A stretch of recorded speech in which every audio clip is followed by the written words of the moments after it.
For a long time we've been able to make buildings that look good. We've been able to make cars that look very real.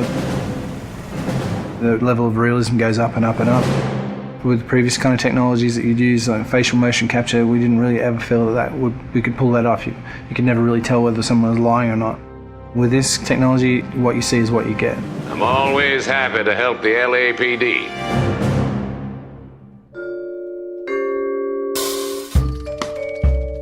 We started research on it about 5 years ago. Back then, only research groups were really doing it, this kind of 3D mesh generation from optical cameras. We thought that there might be some application for what we were doing, and this story is a detective story, so the believability of the actors' performances is key to gameplay. That's one of the key strengths of our system. We can actually see all the subtle features that animation traditional ones just can't do. Cole Phelps, traffic. What have we got?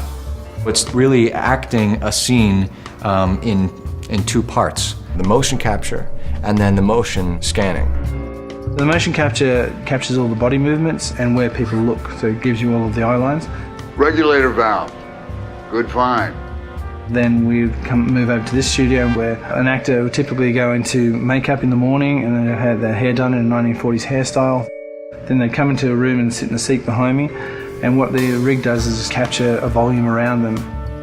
You've got cameras not only around, but also looking upward and downward as well. So any kind of movement is going to cut out some of the information. And they deliver their lines, and as they talk, they get processed and turned into 3D. And action. So the guys' names that I've been seeing doing the repairs on the heaters, they're fully licensed and accredited. We go from 2D videos to 3D meshes. I think you're lying, Rasic.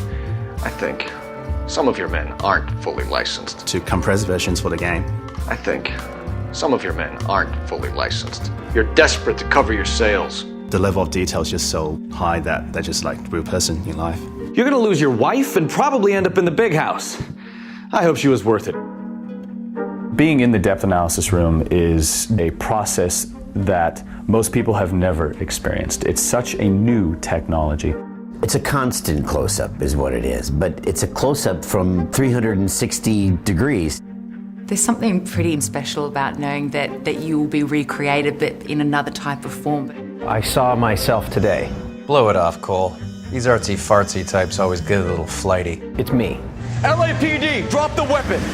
Hey, you think I'm some kind of nut job? What proof have you got?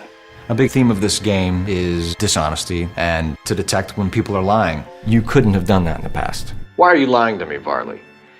The better you are at reading people, the more things it'll reveal, and the story goes different ways if you do that. The only way you're going to get rid of me is to give me an answer. You're out of your depth here, detective, and you're asking the wrong questions of the wrong people. Having this realism really helps. You're literally talking to that person and then seeing how they behave by asking questions.